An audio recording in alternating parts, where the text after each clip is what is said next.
Assalamualaikum warahmatullahi wabarakatuh. Di sini kami akan menjelaskan tentang peradaban pada masa dinasti Mongol.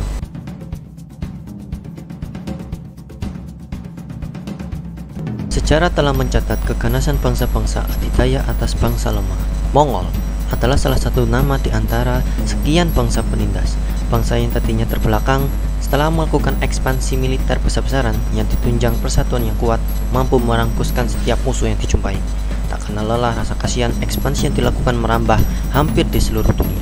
Agama tidak mampu menghentikan ketidakyataan mereka. Sekalipun pernah kalah, itu tidak menyujudkan semangat juang bangsa Mongol yang datang dari Asia Tengah ini. Sehingga jadilah mereka bangsa yang pernah memiliki peradaban tatkala bersentuhan dengan Islam. Bangsa Mongol, Mongolian berasal dari daerah pegunungan Mongolia yang membentang dari Asia Tengah sampai ke Siberia Utara, Tibet Selatan, dan Manchuria Barat, serta Turkistan Timur. Nenek moyang mereka bernama Alanja Khan yang mempunyai dua putra kembar, Tatar dan Mongol. Kedua putra itu melahirkan dua suku bangsa besar, Mongol dan Tatar. Mongol mempunyai anak yang bernama Ilkhan yang melahirkan keturunan pemimpin bangsa Mongol di kemudian hari. Jika kalian masih bingung, kalian bisa melihat video berikut ini.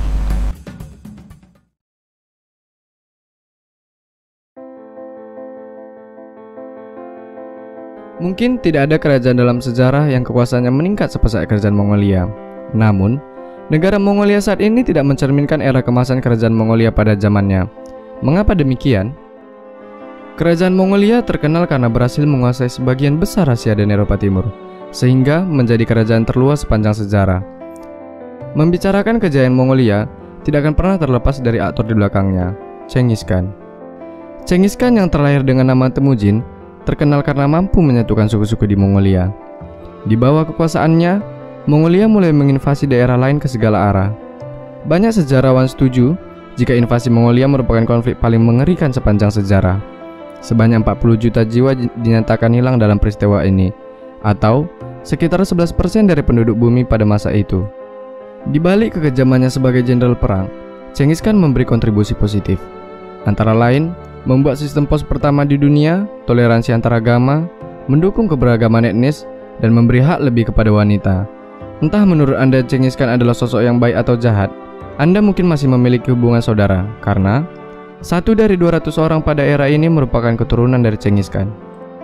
Setelah kepergian Genghis Khan, kerajaan Mongolia dibagi menjadi 4 bagian dan 1 pemimpin tertinggi, Ogedei Khan, anak dari Genghis Khan. Setelah kematian Ogedei Khan, Guyuk Khan terpilih sebagai penerus. Setelah Guyuk Khan meninggal, sempat terjadi perpecahan di antara keturunan Genghis Khan. Namun, Mongke Khan berhasil merebut kekuasaan. Era Mongke Khan dapat dikatakan sukses karena berhasil menguasai Baghdad yang menandai runtuhnya kekhilafan Abbasid.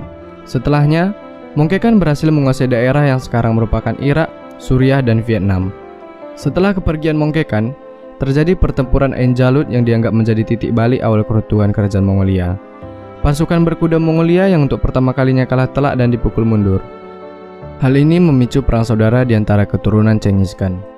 Perang saudara berakhir setelah Kubilai Khan berhasil mendapatkan kursi kekuasaan. Pada masa ini, Mongolia berhasil menguasai seluruh daerah Cina setelah mengalahkan dinasti Song. Kubilai Khan kemudian mendirikan dinasti Yuan sebagai penggantinya. Era Kubilai Khan disebut-sebut sebagai era terbaik dalam kerajaan Mongolia. Selepas kepergian Kubilai Khan pada tahun 1294, kerajaan Mongolia mulai terpecah dan ditekan oleh daerah sekitarnya. Secara perlahan, satu persatu bagian dari kerajaan Mongolia dikuasai oleh lawan.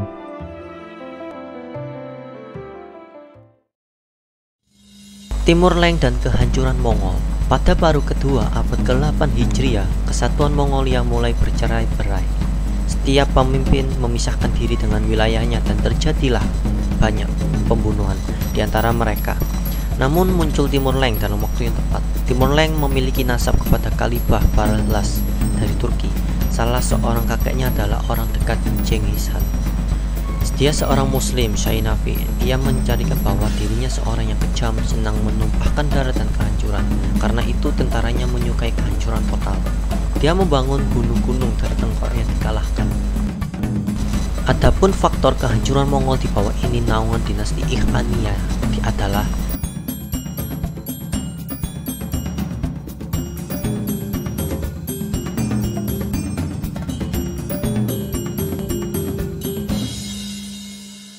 Kesimpulan, dinastinya berkuasa lama akan tetap hancur karena egoisme, rakus kekuasaan, dan menjadikan agama yang tadinya pondasi utama dalam sebuah pemerintahan sebagai pelengkap semata terpisah dari sistem kerajaan.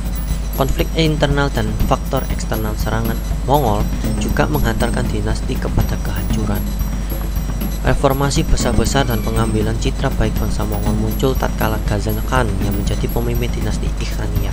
Bangsa Mongol yang identik dengan perilaku barbar, kekerasan, dan penghancuran sebagai akibat dari ambisi seorang pemimpin, yaitu si Genghis Khan, berubah total setelah bersentuhan dengan Islam. Hal ini merubah tradisi suatu bangsa yang dikalahkan cenderung mengikuti budaya bangsa yang mengalahkan. Tetapi Mongol ini sebagai bangsa yang mengalahkan malah mengambil peradaban kaum muslimin yang dikalahkan.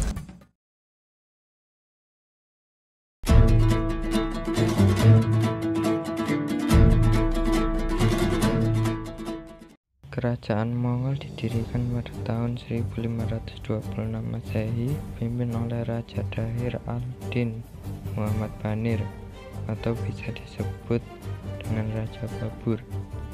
Awal kerajaan Mongol di India pada saat Raja Babur menyerang Delhi. Pada saat itu Raja Babur membawa 25.000 tentara yang akan melawan 101.000 tentara Delhi. Peperangan tersebut terjadi di Panipat I, dan ketika saat itu tentara Raja Babur bisa mengalahkan tentara Delhi. Raja-raja di masa kerajaan Mongol. Inilah nama raja-raja penguasa di kerajaan Mongol.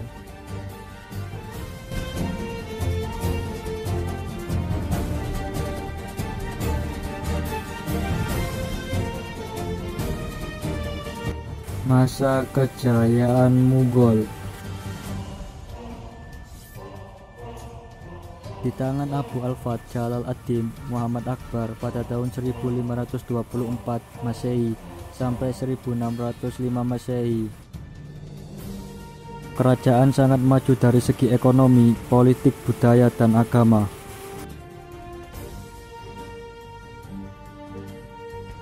Salah satu karya yang masih dapat dinikmati sampai sekarang adalah bahasa Urdu.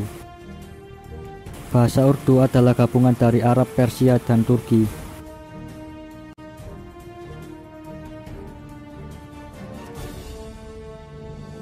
Kemunduran kerajaan Mughal. Tanda-tanda kemunduran kerajaan Mughal diantaranya adalah 1. Tampilnya penguasa yang lemah. 2. Banyaknya pemberontakan di mana-mana. Akhirnya, pada tahun 1858 Masehi, kerajaan Mughal diserang oleh tentara Inggris dan Inggris bisa mengalahkan Mughal. Setelah itu, Inggris mengusir Raja Bahadur Shah. Dengan demikian, berakhirlah sejarah dinasti Mughal di daerah India. Kesimpulan, di dunia ini pasti ada awal, akhir kejayaan. Kemunduran dan dinasti Mughal sudah mengalami semua hal itu. Disimpulkan juga bahwa kerajaan Mughal berdiri mulai 1526 Masehi sampai 1858 Masehi.